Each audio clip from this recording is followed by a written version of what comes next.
Welcome, everyone. My name is Nina Benoit, and I'm the Director of Sustainability at Brightest, host of the Sustainability AI Sustainability podcast, and keynote speaker on AI and sustainability. So for first-time listeners, this podcast talks about all things related to artificial intelligence and sustainability, showing how AI can have a positive impact on our planet and our people, but also what potential limitations or risks we need to be aware of. So today I'm very happy to welcome Dr. Dorothea Baur. Dorothea is a leading voice in AI ethics, responsible technology, and business ethics, with a career that spans across consulting, keynote speaking, and university teaching. She has advised banks, pension funds, software companies, and NGOs, helping them navigate ethical issues related to sustainability and technology. So, Dorothea, thank you so much for joining the AI Sustainability podcast. It's truly a pleasure to have you here. And I'm very curious to hear more about your perspective on this very interesting topic today. Thanks a lot for the invitation, Nina. Appreciate it. Of course. And you were actually recommended by several people on LinkedIn. So I hope that those people will listen to this podcast and will be happy to hear all of your insights. Yes, let's hope. So to start off, could you briefly share how you first became interested in AI ethics and what drew you into working at the intersection of technology, responsibility, and business? Yes, I'm happy to explain my path, which is not very linear, but it all makes sense by now. I think my work on AI and ethics is kind of a logical continuation of my work on business ethics, which has spanned across almost 25 years by now. So when I did my PhD on business ethics, there was always this talk about the market forces us to do something. We have no choice but to follow the laws of the market, etc. And now, to me, it seems to a certain extent that the market has been replaced by technology or by AI specifically. Now there's a lot of talk about we don't have a choice. AI decides on our behalf. We are forced to do this and that. So I'm very curious to see what business ethics in combination with AI can mean and how we can bring it onto a meaningful path. And also, when I studied back then, it was like shortly after the Cold War had ended, and the market was like the savior. We were promised everything like freedom, justice, wealth on a global scale, thanks to the liberal market economies or the liberalization of markets. And as we could see then, we did have a lot of economic development, but we did not have sustainable development. So the promises were not really fulfilled. And now, unfortunately, just when we were on our path on a consensus towards sustainable development, we had a shared agenda. AI has entered the stage and has pushed this issue about sustainable development a bit into the background. And AI now also, again, replaces the market as a new savior if we believe its profits and saying like, this will now create everything that we used to promise about markets. Now we just replace the markets with AI. This is our new savior. And in both cases, in the market case and the AI case, you also have the exact opposite. Of course, you have people who say markets are like, we're totally against markets. They are like depriving us of our freedom, whatever.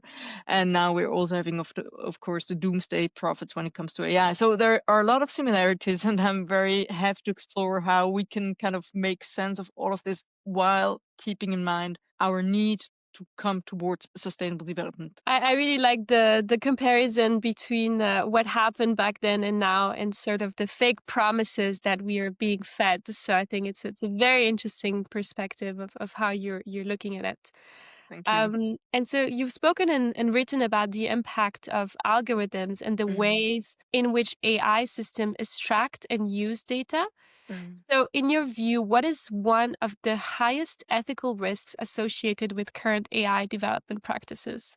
Well, I think it's like there are different issues that span across the whole supply chain of AI or value chain, as you can call it, starting with, ghost workers having to, train or like filter through all the terrible material. So to make sure that we are not exposed to the worst type of content. But also when we look, how you say, downstream, when, AI hates the people when it is used to make decisions about us or on our behalf, we kind of tend to believe automated decision making. We tend to take it as something neutral, objective, efficient, whatever. And so for me, one of the biggest worries is this blind trust into something that is presented as a real innovation, but which is structurally, from the way it works, actually conservative. Now, what do I mean by that? We all know that algorithms are trained on data, and data can only come from the past. So if the data from the past represents injustices or like biases, and algorithms take this data as the basis for their decision making, we just have a continuation of an unfair past into an unfair future, and that's not very innovative. It will just, you know, prolong our inequalities and injustices. And so that's one of the big problems, especially because, the moral distance between people and markets already was quite big. We used, as I say, we used markets as an excuse. We're forced, we have no choice. And now with algorithms, it's even further. We don't dare to look at them, and it's very complex, but we need to make sure that we are aware of the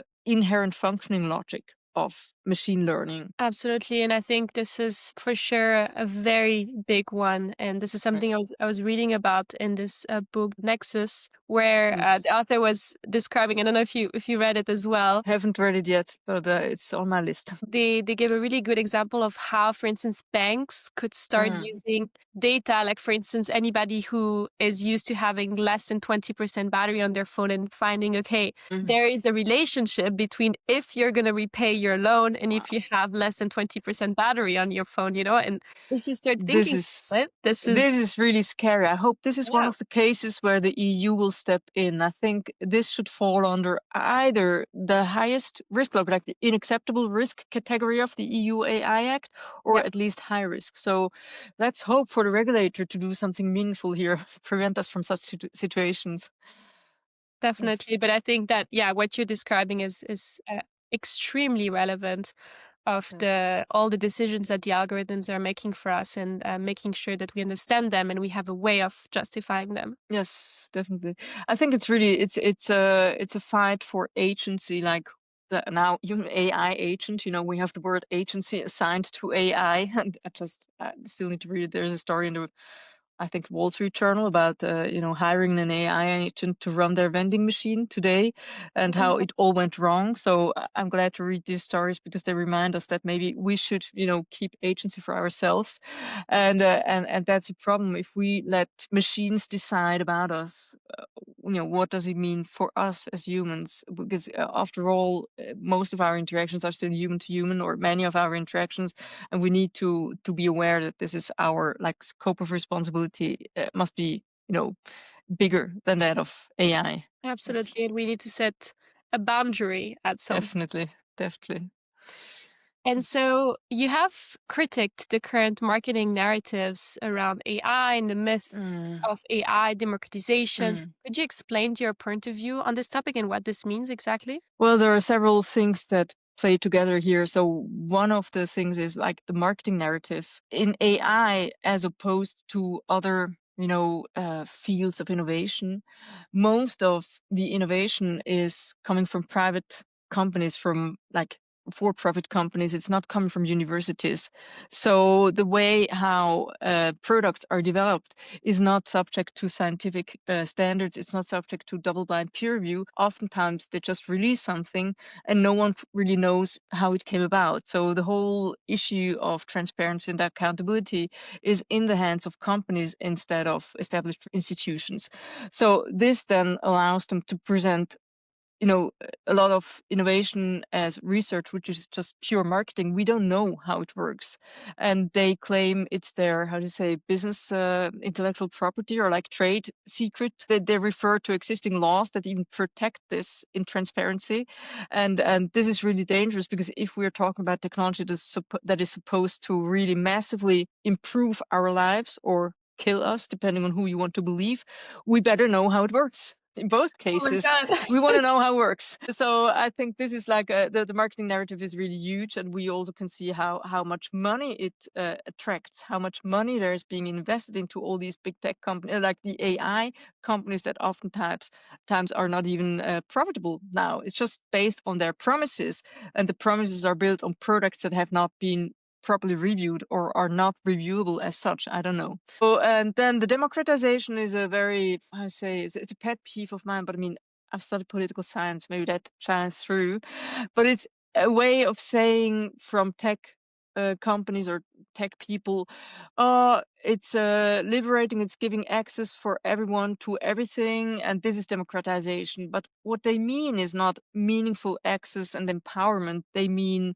maximizing user numbers. That's what they mean by it. And also, the political scientist in me says, look at what democracy means. It means self-legislation. It's something about taking decisions, about, standing up and having a say.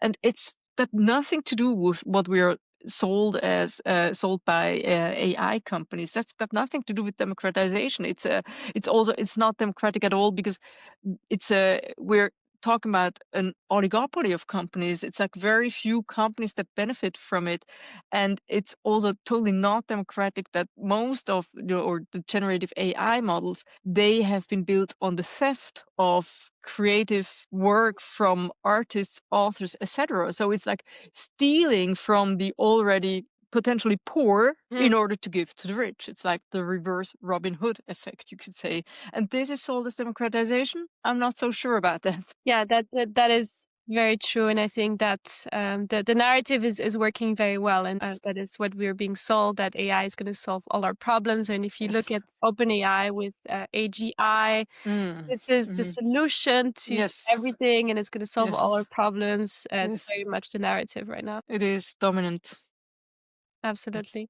And I think what you mentioned also about the data being used is also a huge ethical component that not enough people are talking about. And I think this is also something that needs to be put in the spotlight right now. You mean the theft of intellectual property? Exactly. Yeah, because this is it's got to do with external costs. If all the costs for building these models had been paid and had been internalized, we wouldn't have generative AI in its current form. Imagine if all the creators had to be compensated for their work. We wouldn't have that. So that's why also sometimes I find a big part of the sustainability crisis we're having is based on the fact that we have external costs, in that case of CO2, that we're failing to internalize, and that makes it possible for the whole problem to blow up to the extent that it is.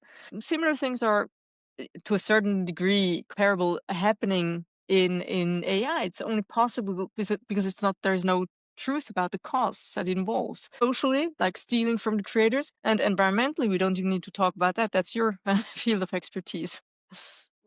Yeah, that's a whole other topic, but indeed it is something that these companies are not talking enough about, and that's why we're here for as well, for sure.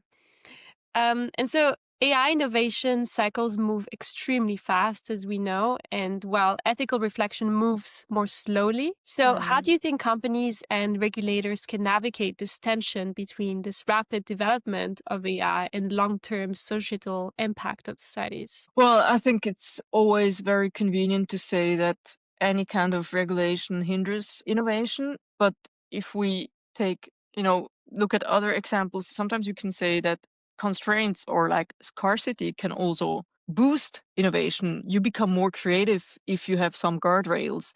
So, for example, if the amount of energy you were able to use to train AI was limited, you'd be forced to come up with more energy efficient solutions, maybe develop more decentralized models, etc. So that's something that we tend to forget. We say don't set any boundaries, because otherwise Europe will lose its race for AI against the US and China, etc. But let's be honest, it can also really foster creativity. But I think the most important thing, and that leads back to what I said before about the marketing and the research and whatever. We need to normalize AI. We need to subject it to existing standards when it comes to, scientific evaluations. We need to have it peer reviewed. We need to have transparency. We need to have product safety standards, etc., and treat it like any other product, even though I admit AI is not comparable in every regard to existing technologies or other products. But in many ways, we have standards that are just not being applied to AI. So there is no need to reinvent the wheel. We do have existing laws, and AI can really be subsumed under these existing laws. And so make sure we normalize it by subjecting it to norms and make sure that also companies, hopefully that's a bit of hopeful wishful thinking, reconsider their business models and their business ethics, and remember that we've had previous crises like the financial crisis in late zeros, which were massively enabled or like facilitated by transparent products, etc. And we don't want to have this same kind of concentration of power surrounding intransparent products again. So we really need to keep in mind history and cycles and see whether we are not just on the way to a next similar cycle that we've had before. So yes, I think regulation is important, but it can never solve everything. You cannot regulate everything. You cannot anticipate every potential problem that can arise. You always also need to have people with the right mindset and the right responsibility, and I think this is one of the biggest problems right now. We're having a crisis of leadership when it comes to ethics. If you look at who is in charge, not going too far there, but politically and also in certain business circles, yeah, it's difficult under these circumstances to envision like a reasonable and sustainable way forward for AI.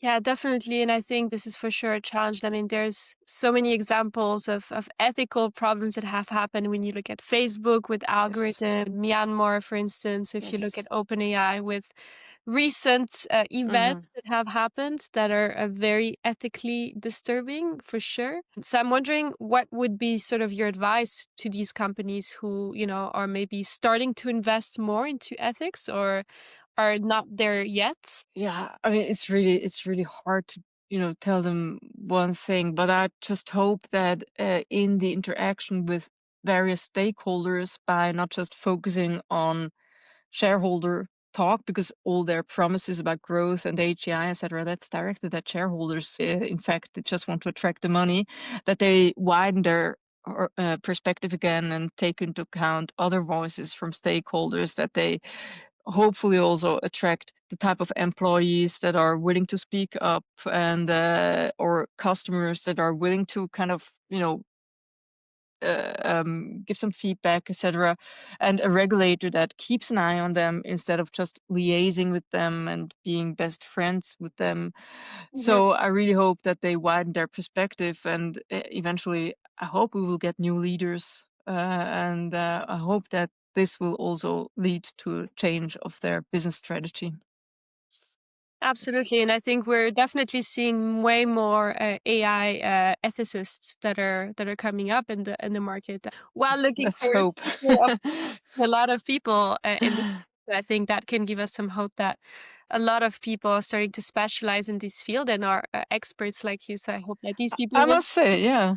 This is the good thing. This is the good thing about AI. Suddenly it makes ethics kind of sexy, 20 years ago when I said I'm an ethicist, everyone was like, "Oh no, what are you doing?" And now with AI, "Oh, that's so important. That's so important." So finally, my time has come.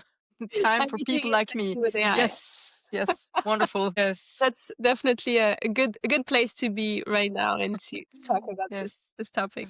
perfect. Great. So, Dorothea, thank you for this really interesting conversation. And thank you for sharing all your insights and expertise in AI and ethics. So, thank you for joining, Thanks for having me, Nina. of course. And to everyone listening, if you found this episode valuable, please like, comment, and follow this podcast. Share it with someone who might enjoy or benefit from this conversation. You can also connect with Dorothea and myself on LinkedIn to keep up with our work at the intersection of AI, ethics, and sustainability. My name is Nina Benoit, and this is the AI Sustainability Podcast. See you next time.